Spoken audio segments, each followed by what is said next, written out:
नमस्कार, मी डॉक्टर मच्छिंद्र बांगर महाराष्ट्रातील आणि देशातील हवामान परिस्थिती संदर्भात ताजा अंदाज देणार आहे. आपण बघतो उत्तर भारतामध्ये WD सक्रिय झालेला आहे. परंतु एक गोष्ट लक्षात ठेवा, जसं मान्सून प्रभावी होतो तसा WDचा प्रभाव कमी होत असतो. त्यामुळे त्यामध्ये असा दमदारपणा नाही. मात्र जे बंगालच्या उपसागरातून डिप्रेशन तयार झालेलं आहे ते आता मध्य भारताकडे सरकत आहे. जवळपास मध्य प्रदेशच्या दरम्यान ते आलेलं आहे आणि अरबी समुद्रामध्ये असलेली एक चक्राकार स्थिती जिच्यामध्ये मोठ्या प्रमाणात बाष्प आहे, त्यामुळे आपल्याला या भागामध्ये मोठ्या प्रमाणात पावसाळी वातावरण दिसतंय. आपल्यासाठी महत्त्वाचं आहे की 92% पाऊस सध्यापर्यंत महाराष्ट्रामध्ये नोंदला गेला आहे. 8 तारीख ही संपूर्ण भारतामध्ये मान्सून पोहोचण्याची आहे. मात्र राजस्थान, पंजाब आणि गुजरात याच्या काही पश्चिमी भागामध्ये अद्याप मान्सून पोहोचणं बाकी आहे आणि साधारण पुढील 2 दिवसामध्ये म्हणजे आज किंवा उद्या संपूर्ण देशात मान्सून पोहोचेल, त्यासाठी कुठलीही अडचण नाही. आज 7 तारखेला भारतीय हवामान खात्याने संपूर्ण गुजरातला रेड अलर्ट दिला असून महाराष्ट्रात अजून उत्तर महाराष्ट्रामध्ये खास करून रेड अलर्ट कायम आहे. थोडा मध्य महाराष्ट्रात रेड अलर्ट कायम आहे. विदर्भ आणि कोकणामध्ये मात्र ऑरेंज अलर्ट करण्यात आला आहे आणि मराठवाड्यात पावसाची शक्यता कमी व्यक्त करण्यात आलेली आहे. गुजरातमधला रेड अलर्ट कमी करण्यात आला आहे आणि उत्तर महाराष्ट्रात मात्र रेड अलर्ट आपल्याला 8 तारखेला कायम ठेवलेला आहे आणि कोकण आणि विदर्भामध्ये मात्र येलो अलर्ट आहे. विदर्भ मराठवाड्यात 9 तारखेला पाऊस उघडेल. मात्र उत्तर महाराष्ट्र, मध्य महाराष्ट्र, पश्चिम महाराष्ट्र, कोकण विभागात येलो अलर्ट देण्यात आलेला आहे. हा एकत्रित येलो अलर्ट असल्यामुळे आपल्याला पश्चिम महाराष्ट्रात तो दिसतो, परंतु तो पश्चिम महाराष्ट्रासाठी नाही आहे.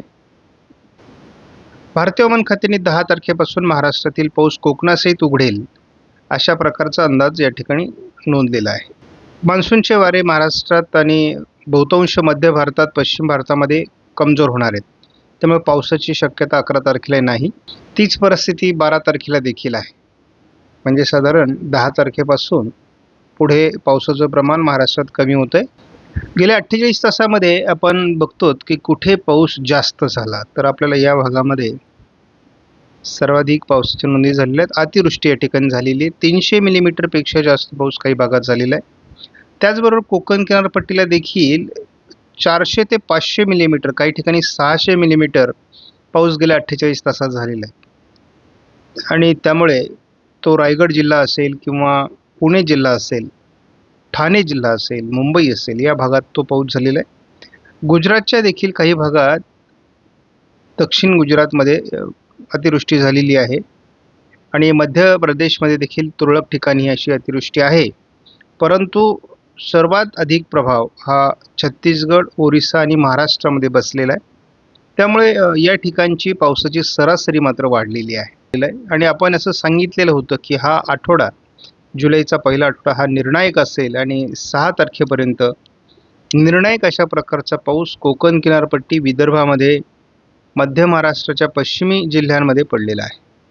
पुन्हा एकदा आपल्याला आज 7 तारखेला GFS मॉडेलने कोकण किनारपट्टीला जोरदार पाऊस दाखवला आहे. मध्य महाराष्ट्र आणि उत्तर महाराष्ट्रातही त्याचा प्रभाव आहे.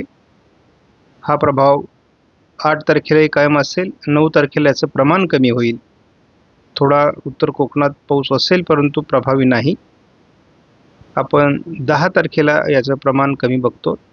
11 तारखेपासून पूर्णतः पाऊस महाराष्ट्रातला उघडू शकतो.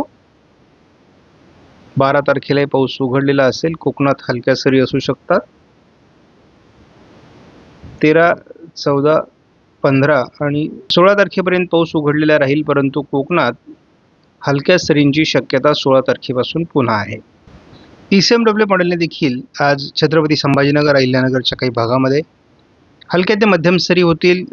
काही ठिकाणी पश्चिमी तालुक्यांमध्ये जोरदार सरी असू शकतात. संपूर्ण कोकण घाटमाथ्यावर आजही पावसाची शक्यता आहे. उत्तर महाराष्ट्रातही तुरळक स्वरूपात पावसाची शक्यता असू शकते. 8 तारखेला देखील तीच परिस्थिती, कोकण घाटमाथा आणि उत्तर महाराष्ट्रात नंदुरबारपर्यंत पावसाची शक्यता आहे. 9 तारखेपासून मात्र महाराष्ट्रातला पाऊस उघडणार आहे. एखाद दुसऱ्या ठिकाणी स्थानिक स्वरूपात हा पाऊस होईल. समजा आता आपण बघतो की थोडं हिंगोली, वाशिममध्ये किंवा यवतमाळमध्ये पाऊस दाखवला जातोय किंवा नागपूर उत्तरेला पाऊस दाखवला जातोय, दक्षिण कोकणात पाऊस दाखवला जातोय. अशा प्रकारचा पाऊस मध्ये-मध्ये होत राहील. सोलापूर दक्षिण किंवा अगदी सांगली आणि कोल्हापूरच्या दक्षिणी पट्ट्यात देखील हलकं वातावरण असू शकतं. 10 तारखेला कोकणामध्ये हलकी ढगाळ परिस्थिती आहे. हलका पावसाचा एखाद दुसऱ्या ठिकाणी सर येऊ शकते. पाऊस उघडलेला असेल. 11 तारखेला देखील ECMWF मॉडेलने उघडीप दाखवली. कोकणात हलक्या सरींची शक्यता आहे. 12 तारखेला अंदाजात विशेष बदल नाही. 13 तारखेला अंदाजात विशेष बदल नाही. 14 तारखेला थोडं कोकण किनारपट्टीकडून पावसाळी वातावरण सुरू होईल. 15 तारखेपासून महाराष्ट्रात पुन्हा पावसाची शक्यता स्थानिक स्वरूपात राहील. कोकण किनारपट्टीमध्ये याचं प्रमाण अधिक असेल.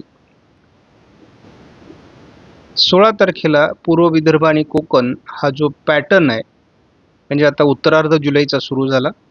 जुलैच्या उत्तरार्धामध्ये 16 तारखेपासून पूर्व विदर्भ आणि कोकणात पावसाळी परिस्थिती वाढेल.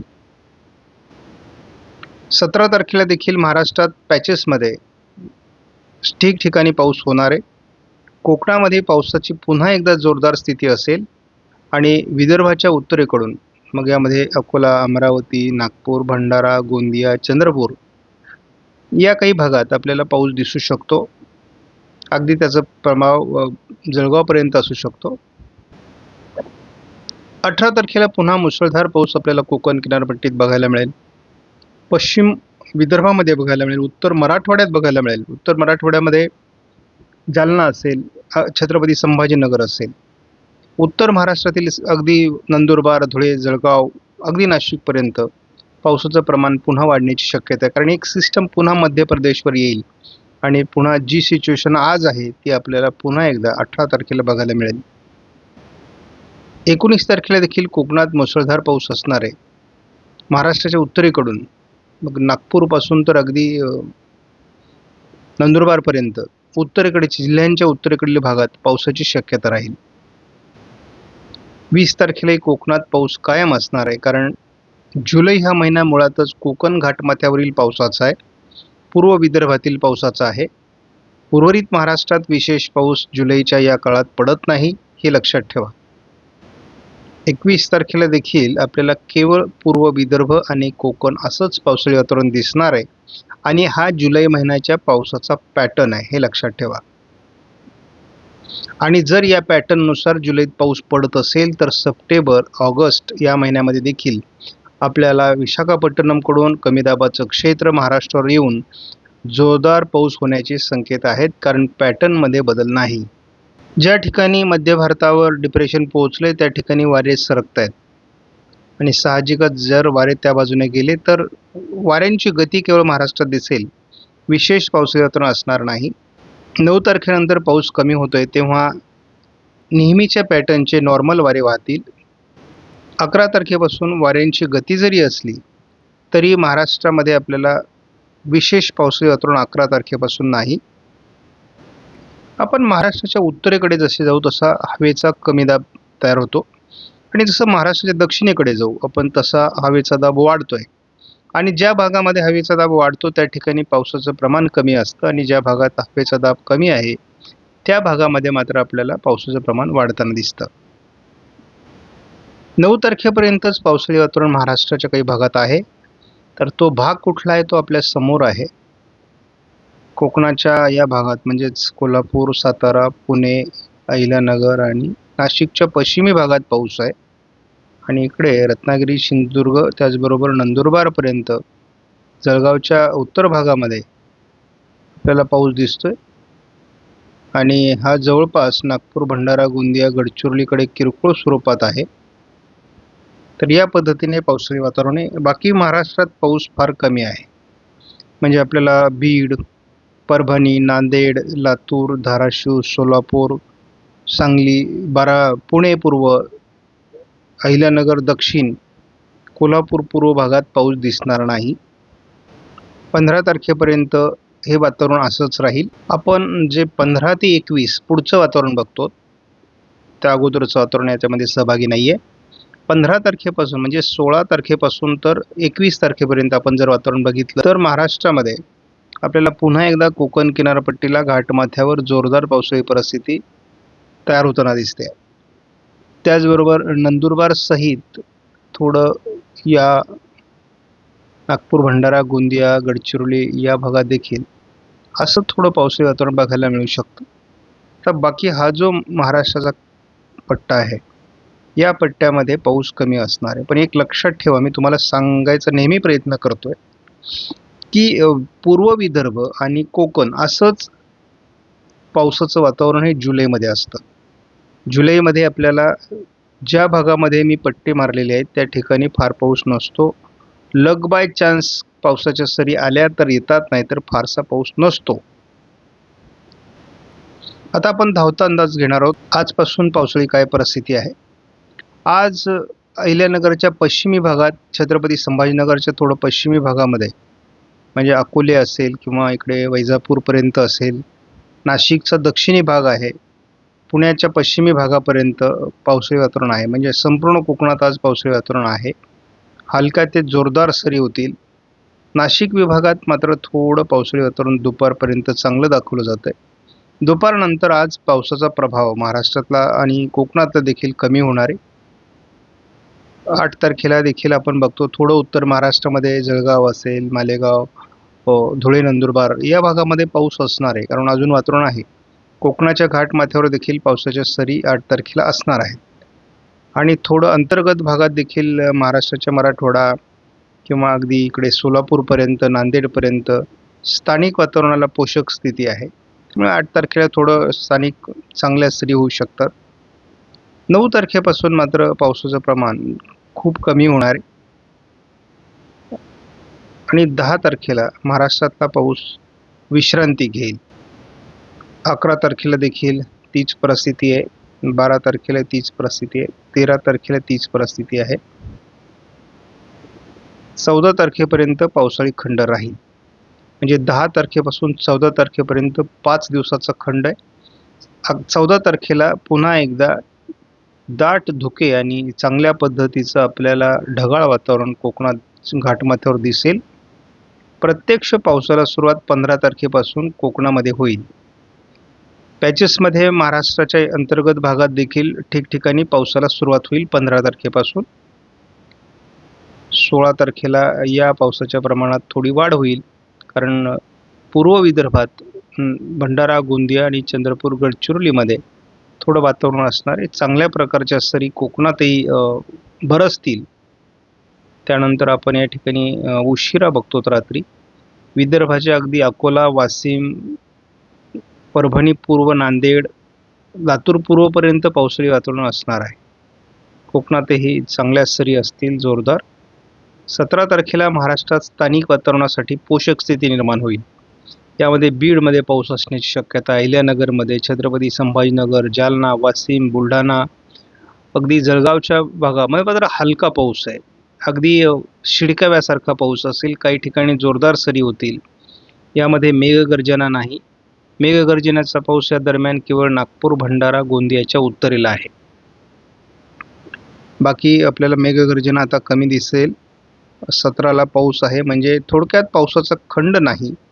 18 तारखेपासून आपल्याला थोडं उत्तर महाराष्ट्राच्या जिल्ह्यांमध्ये म्हणजे नंदुरबार, धुळे, जळगाव, अकोला, अमरावती, नागपूर, भंडारा, गोंदियाच्याही काही भागात, छत्रपती संभाजीनगरमध्ये, नाशिक जिल्ह्यामध्ये, अहिल्यानगरच्या उत्तरेला पावसाची शक्यता 18 तारखेला वाढणार आहे.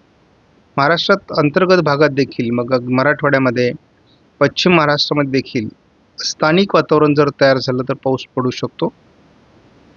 तीच परिस्थिती आपल्याला 19 तारखेला दिसते. म्हणजे 18-19 तारखेपासून स्थानिक वातावरणाला पोषक स्थिती होते. काही ठिकाणी आपल्याला यवतमाळमध्ये पाऊस दिसू शकतो, वाशिम, अकोला, बुलढाणामध्ये दिसू शकतो, सोलापूर जिल्ह्यामध्ये आपल्याला स्थानिक वातावरण दिसू शकतं. कोकणामध्ये तर पाऊस हलक्या ते मध्यम सरी चालूच राहतील. अगदी 20 तारखेपर्यंत आपण पोहोचलो आहोत. 20 तारखेला घाटमाथ्यावर केवळ पाऊस असेल. 20 तारखेला उर्वरित महाराष्ट्रात पुन्हा जोर कमी होतोय आणि 21ला सुद्धा तीच परिस्थिती आहे. परंतु 20-21ला सुद्धा घाटमाथ्यावर आणि पूर्व विदर्भ असंच पावसाळी वातावरण राहणार आहे. त्यामुळे एक लक्षात घ्या की हा पूर्णपणे जुलै महिन्याचा पॅटर्न असतो. जवळपास तो 15 ऑगस्टपर्यंत कधी-कधी जातो. त्यामुळे पूर्णतः कडकडीत पावसाळी खंड आपल्याला बघायला मिळणार नाही जुलैमध्ये. मात्र आपल्याला एक चांगला खंड जो दिसतोय तो जुलैमध्ये 10 तारखेपासून एक 14 तारखेपर्यंत आहे. पुन्हा वातावरण तयार होईल. परंतु एवढंच आहे की यामध्ये जर एखादा कमी दाब पुन्हा तीव्र झाला, तर मात्र पावसाळी वातावरण वाढू शकतं. शेवटी हवामान ही बदलणारी गोष्ट आहे. हवामानात पुन्हा बदल होत असतात. आपण 15 दिवसापर्यंतचा अंदाज बघत असतो आणि त्यामुळे यामध्ये सारखे बदल होतात. 48 तासातील अंदाजामध्ये फारसा बदल होत नाही. परंतु 15 दिवसाच्या अंदाजात बदल होत असतो. आपणास व्हिडिओमधील माहिती महत्त्वपूर्ण वाटल्यास लाईक करा, शेअर करा, चॅनलला सबस्क्राईब करा. धन्यवाद. जय हिंद, जय महाराष्ट्र, जय बळीराजा.